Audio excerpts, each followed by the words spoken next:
Good afternoon, and welcome back to Ultimate Silent Crime. Today, we're diving into something different, something truly haunting. This case isn't just another crime story, it's one that unfolded on an actual true crime show, Frenemies. And trust me, this is one you won't forget. At the heart of this tragic story is a real-life catfish case, one so twisted, so devastating, that it led a 13-year-old girl to take her own life. But here's the shocking part. It wasn't just one person responsible. It was both the daughter and the mother. And yet, no one was ever held legally accountable. I believe this case deserves justice. People need to hear about it. They need to know the truth. Later this week, we'll be back to our usual format, but today I want to hear your thoughts. Should there have been consequences? Do you think justice was served? Let's talk about it in the comments. And if you're a true crime fan who believes in keeping the voices of victims alive, don't forget to like, share, and subscribe to our Ultimate Silent Crime. If this video does well, I'll be bringing you more deep dive cases like this one every few weeks.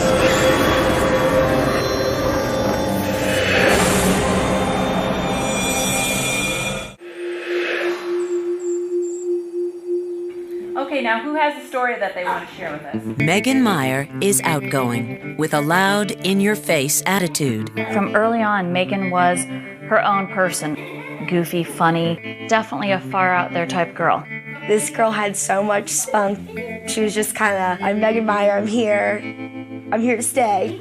But her quirky and impulsive personality makes it difficult for her to make friends. That is, until she meets Sarah Drew in the 4th grade. Soon the girls become best friends. They gravitate towards each other. Like Megan, Sarah is also lonely and unpopular. Sarah was so ridiculously shy. I mean, it was literally, if you said boo, the kid would have jumped and been startled. She was just this really sweet girl, just so mild-mannered and quiet, and she's very soft-spoken. For the next 3 years, they're joined at the hip. Megan and Sarah would spend the night. They would go to a baseball game, or go to the movies, or go roller skating, or go ride bikes, or do different things. Sarah thought the world of Megan, and Megan was happy to have Sarah as a friend. They'd hang out for a whole weekend, inseparable. Megan and Sarah think they'll always be close. But little do they know, their friendship would have deadly consequences.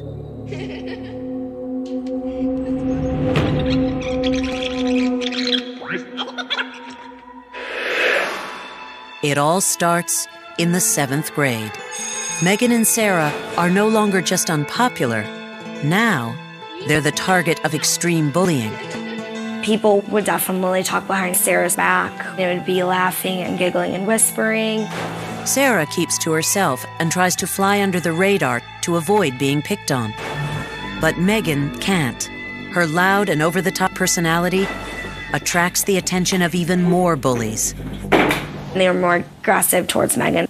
Day in and day out, Megan is bullied without mercy. They would comment about Megan's appearance, and they would call her a slut. Megan, you're annoying. Megan, shut up. She definitely put up a front that it didn't bother her. But deep down, it did bother her. It really does take a toll on your self-esteem.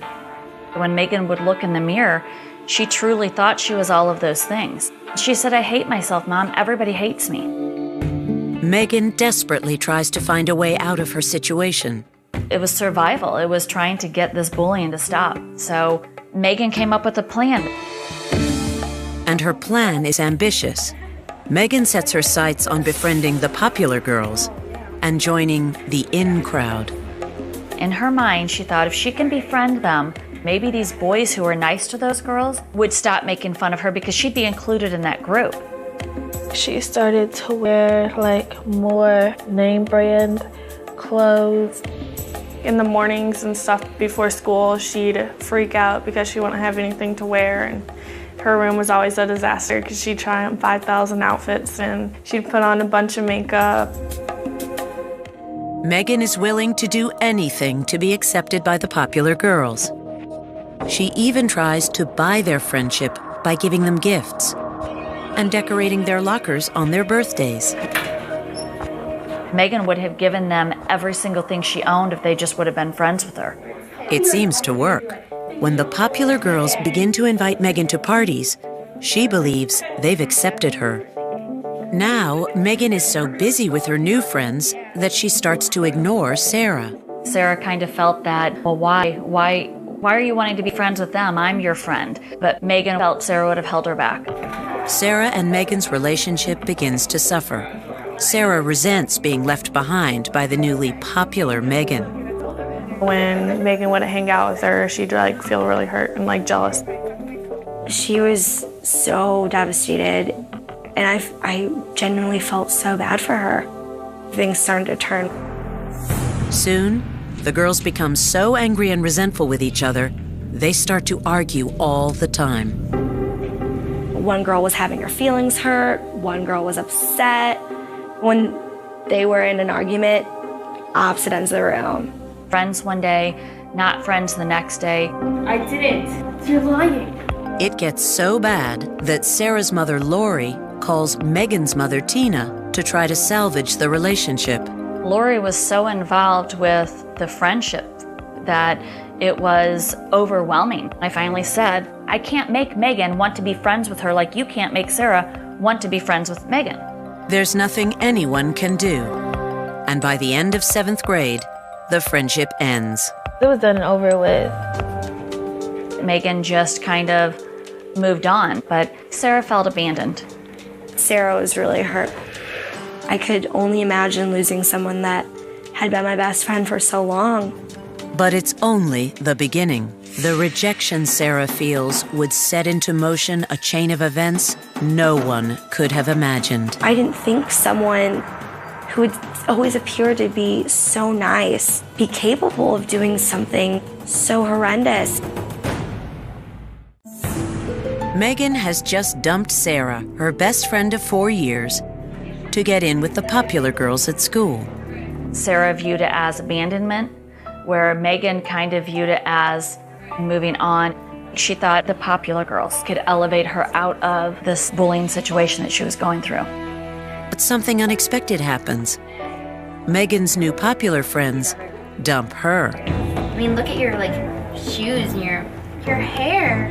One minute they were buddy-buddy, the next minute everyone turned on Megan and she was out. As fast as she was in. Sarah feels secretly vindicated that Megan is now getting a taste of her own medicine. Sarah just wanted Megan to feel the same way that she had. But now that Megan is out of the in crowd, she's bullied worse than before, and she sees no hope of it ever stopping. She cried in the mornings going to school, begging me, please do not make her go back. She still hasn't gotten over what she considers Megan's betrayal, and her anger would soon boil over. One day at school, Megan hears a rumor that Sarah is talking trash about her on MySpace. Megan was concerned that Sarah was saying things about her on MySpace. A few days later, Sarah hears that Megan has retaliated online. There was a rumor that was going around that Megan had called Sarah a lesbian. The gossip goes back and forth in cyberspace, but the two girls never talk face to face. Soon after, Megan receives a MySpace friend request from a cute older boy named Josh Evans. He was 16. He was really cute, really hot. And she was so excited. She was always talking about him. He started telling Megan that she was beautiful and just gave her that boost of self-esteem. Megan and Josh talk every day. She confides in him all her feelings, even negative ones about girls she's angry with from her old school, including Sarah. Josh is always there to lend an ear, and over the next 5 weeks, their online relationship blossoms. He told Megan they were boyfriend and girlfriend. They haven't met in person yet, but like most kids their age, their cyber romance is as meaningful as any. Megan had learned te amo in Spanish, which is I love you, and so, they would say te amo back and forth. By Monday, October 16th, 2006, Megan has never been happier. She is finally free from bullying at school and in a wonderful relationship. Not only that, she's getting her braces off, and her 14th birthday party is coming up. Sarah is not on the guest list, but all her new friends are attending. She's like, Mom, everybody's coming to the party. She found this birthday dress, this adorable black and white polka dot dress that she loved, and she was so excited she couldn't stand it. But Sarah is still seething with anger that Megan dumped her in the first place. And unbeknownst to Megan, Sarah is plotting to make her pay. Sarah felt that Megan, on purpose, was trying to hurt Sarah by not being friends with her anymore. Sarah wanted to hurt Megan. After school that day, Megan logs into MySpace, and a message from Josh shatters her entire world. She was just like, what happened? Like, what did I do wrong? She didn't know what to do, and she didn't know where to turn. Just exploded.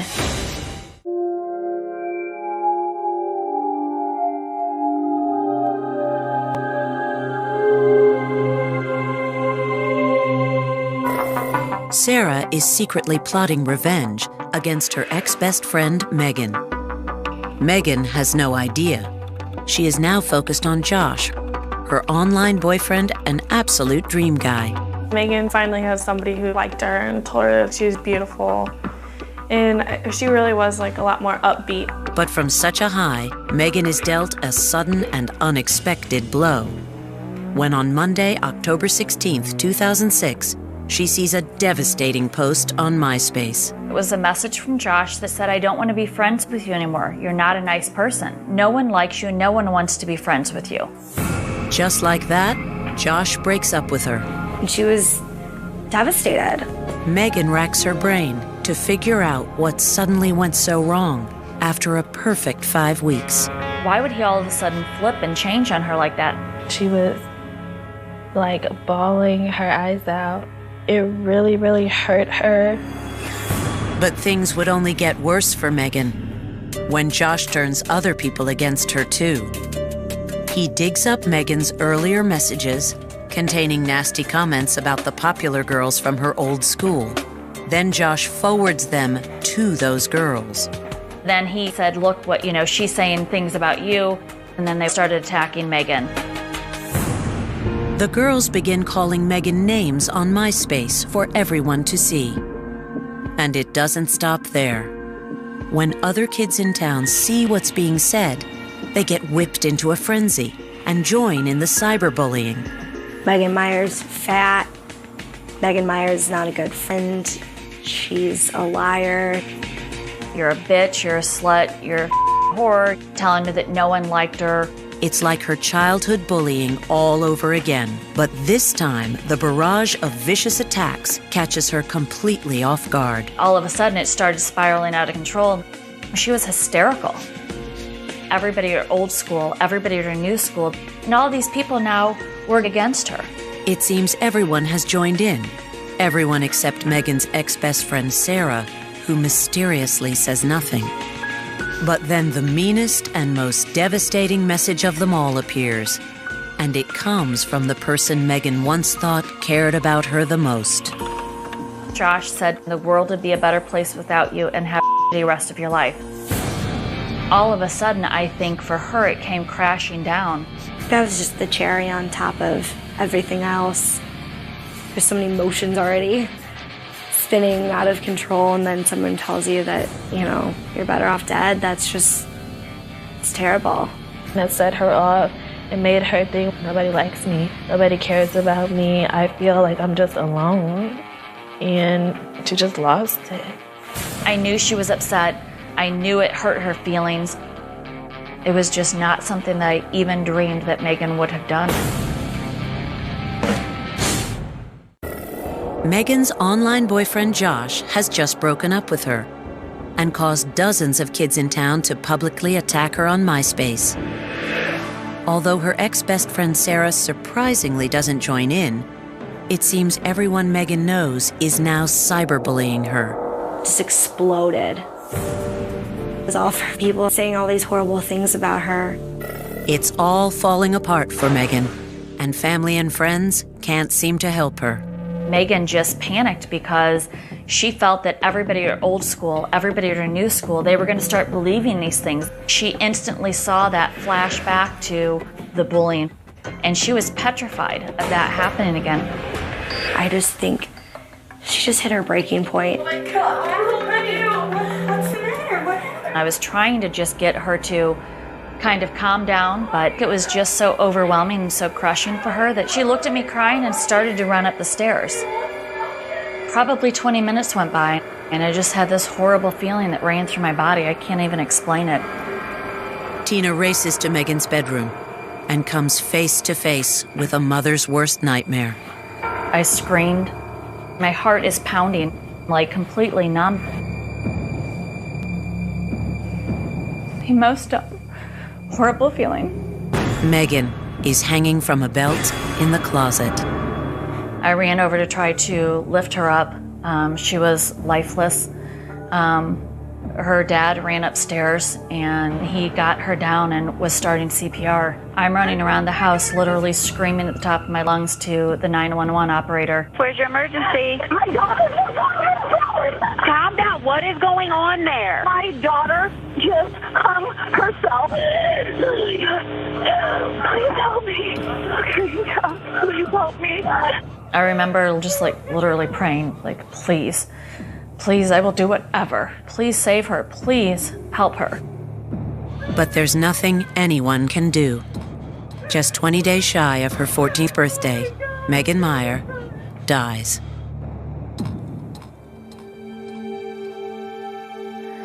A complete part of me died.